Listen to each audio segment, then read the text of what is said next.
Hi everyone, it's Tamara here with another card making tutorial, this week using this gorgeous image Lovebirds from Sweet November stamps.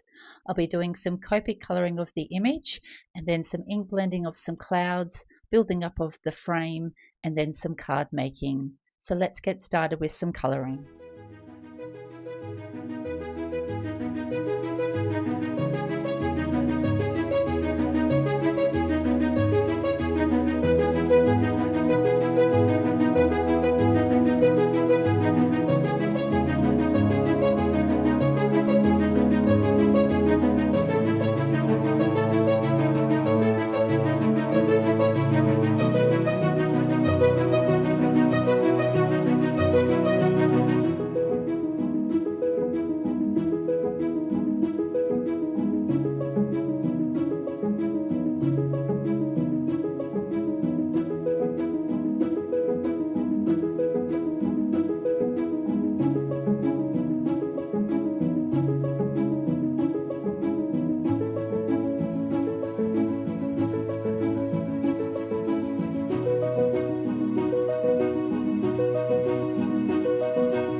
grabbed some 250 GSM white scrap cardstock from my stash, and I'm actually going to cut out 3 of these frames.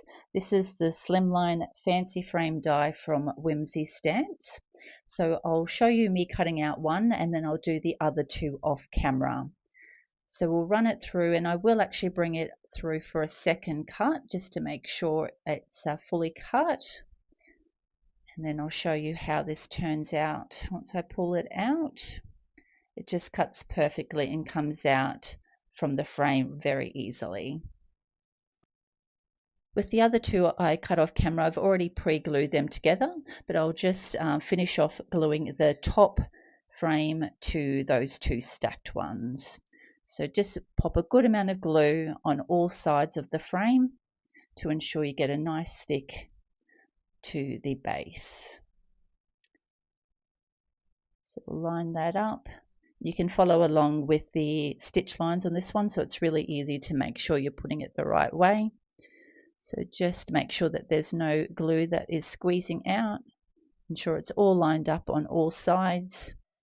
So going around the edge like that always makes you know that you've got it fully square. Behind my frame, I'm going to want to do a cloudy background. So I've just grabbed a piece of scrap white cardstock from my stash and just made sure that it lines up so it will fit behind that frame. So it doesn't have to be perfect, but just so that you have space on it to glue some edges down to the frame. So we'll just start ink blending. I'm just using shaded lilac to do my cloudy background, and I'm just using the cloud stencil from MFT to do the clouds.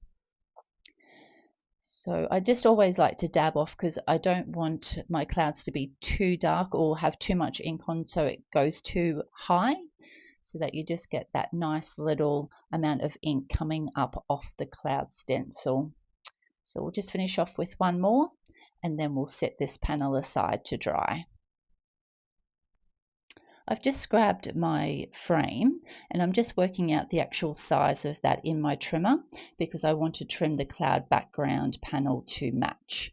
Now I want to use the center of this, so I thought I'll trim one end and then flip this over because I want to trim the other end. I'm measuring it the wrong way there, so we'll get that across, measure it to the same size, just a little bit smaller than that frame, test it out, make sure we've got it correct, and then we'll get that glued.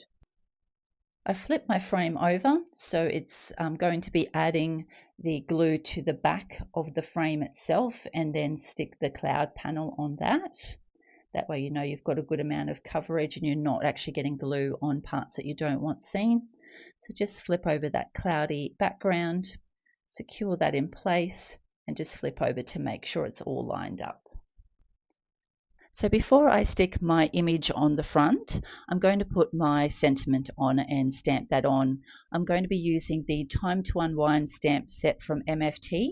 So I've got my Misti and I'm roughly placing where I want my birds to sit and then placing where I want the sentiment just to sit below that. So I'll just close up the door to get that stamp, and that way I can move my image off so you don't get any ink on that. And just place your weight down where you know it won't interfere with the stamp. So for a lighter colour sentiment, I'm actually going to be using my VersaFine Smoky Grey ink today because I just wanted a kind of muted colour rather than the black, because I thought that would tie in well with my card. So we'll just double stamp that to get a nice impression and set that aside to dry. I had this beautiful purple and white cardstock in my stash. Unfortunately, I don't have the packaging it came in anymore, so I don't know what company it's from, but I thought it would work perfectly with this card. I'm trimming it down to 6 inches by 4 3/4 inches, so it just gets that nice frame around our white frame. So I've already pre-glued that and just sticking it down to the front of our card. The card measures 6 1/4 by 10 inches, scored at 5 inches, and all the measurements will be in the description below. We'll just pop some glue on the back of our main part of our card and just get that again stuck down in the middle with that beautiful paper frame around it. So just try and make sure you line up all the sides so that you've got that perfect border around each side. Now I've already pre-put on the foam tape to my image and taken off all the release paper, and I find that using my reversible tweezers makes placing this really easy. So you just line it up to roughly where you want, place it down, remove your tweezers and just give that a press. So this is the finished card for this tutorial. These lovebirds are just so beautiful and they're so easy and fun to color up, and those heart leaves are just gorgeous. I hope you've enjoyed watching this video as much as I've enjoyed making it. I love how this card turned out, and I can't wait to see what you create with these lovebirds. Thank you so much for watching. If you have liked this video, please click the like button, and if you'd like to see any future videos, please hit the subscribe button. Thank you so much for watching. Have a great day. Bye.